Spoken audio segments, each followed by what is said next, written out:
भाग दुसरा त्यांची मानवता। 1. त्यांची करुणा महाकारुणिकता। एकदा तथागतांचे श्रावस्तीमध्ये वास्तव्य होते तेव्हा काही भिक्खूंनी त्यांच्याकडे येऊन तक्रार केली की त्यांच्या ध्यानधारणेत काही देवगण सतत उपद्रव करीत असतात। ह्या त्यांच्या अडचणी ऐकून घेतल्यावर तथागतांनी त्यांना खालीलप्रमाणे उपदेश केला। जो परमार्थ विषयात कुशल आहे, जो शांतीपदाची आकांक्षा करीत आहे, त्याने असे वागले पाहिजे। तो समर्थ, न्यायी, सुवच तसेच मृदू आणि विनम्र असला पाहिजे। तो संतुष्ट असला पाहिजे। त्याच्या गरजा अधिक असू नयेत, त्यावर जास्त जबाबदाऱ्या नसाव्यात। त्याची जीवनवृत्ती साधी असावी। तो इंद्रिय निग्रही व विवेकी असला पाहिजे। त्याने न्हाणी असले पाहिजे, दूरदर्शी असले पाहिजे, उद्धट असता कामा नये। त्याला कुटुंब परिवाराची तसेच इतर गृहस्थजनांची आसक्ती असू नये। सुज्ञजन नावे ठेवतील अशा क्षुल्लक गोष्टीचा देखील नाद त्याने धरू नये। सर्वांचे मंगल हो, सर्वांचे कुशल हो, सर्वांची हृदये निरामय होवत अशी इच्छा त्याने धारण केली पाहिजे।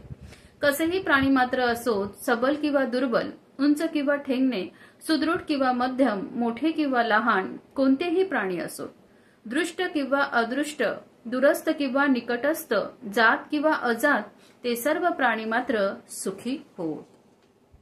कोणी कुणास फसवू नये, कुणाचीही घृणा करू नये, कुणाचाही द्वेष करू नये किंवा कोणीही कुणाचेही अनिष्ट चिंतू नये। आपले प्राणपणाला लावून माता आपल्या एकमेव अपत्याला जशी जपते तशीच त्याने सर्व माणसांविषयी व प्राणीमात्रांबद्दल भावना बाळगली पाहिजे। त्याच्या असीम मित्रत्वाच्या भावना जगात सर्वत्र वर खाली आसमंतात निर्बंधपणे अनिर्बंधपणे द्वेषविरहित प्रस्तुत झाल्या पाहिजे। तो उभा असो, बसलेला असो, चालत असो, निजलेला असो, जोपर्यंत तो जागा असेल तोपर्यंत त्याने सतत जागरूक राहिले पाहिजे। हेच उच्च जीवन होय। मोहात न पडणारा, मिथ्या दृष्टी नसणारा, सद्गुणी, न्याणी, इंद्रिय सुखाबाबत अनासक्त असा तो असेल तर त्याच्या नशिबी पुन्हा पुन्हा कधी गर्भवास येणार नाही।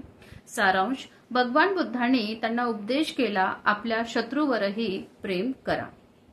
2. दुःखितांचे दुःख हरण करणारे मानसिक दुःखाचे महान चिकित्सक। 1. विशाखेला दिलेली सांत्वना। विशाखा ही एक उपासिका होती। भिक्खूंना दररोज भिक्षा देणे हा तिचा नित्यक्रम होता। एके दिवशी तिच्याबरोबर राहत असलेली तिची नात सुदत्ता आजारी पडली आणि तिचे नंतर निधन झाले। विशाखेला शोक असह्य झाला। तिच्या अंत्यविधीनंतर विशाखा भगवान बुद्धांपाशी गेली आणि साश्रू नयनांनी एका बाजूस जाऊन बसली। तथागतांनी विचारले, विशाखे, दुःखी, शोकमग्न आणि अश्रुसिंचन करीत तू अशी बसलीस, ह्याचे काय कारण आहे? तिने आपल्या नातीच्या मृत्यूची वार्ता सांगितली व ती म्हणाली, ती अत्यंत आज्ञाधारक मुलगी होती आणि तिच्यासारखी दुसरी सापडणे कठीण। विशाखे, श्रावस्तीमध्ये एकूण किती मुली असतील? भगवान, लोक म्हणतात कित्येक लक्ष असतील। ह्या सर्व तुझ्या नातीसारख्या असत्या तर त्यांच्यावर तू प्रेम केले नसतेस काय? भगवान, खात्रीने केले असते। आणि दर दिवशी श्रावस्तीमध्ये किती मुलींचे निधन होत असेल? भगवान, पुष्कळांचे। मग कुणासाठी तरी शोक केल्या वाचून तुझा एक क्षण तरी सुना गेला नसताना? भगवान, खरे आहे। तर काय तू दिवस रात्र रडतच राहणार का? भगवान, आपण ठीक सांगितले, समजले मला। तर मग आता शोक पुरे।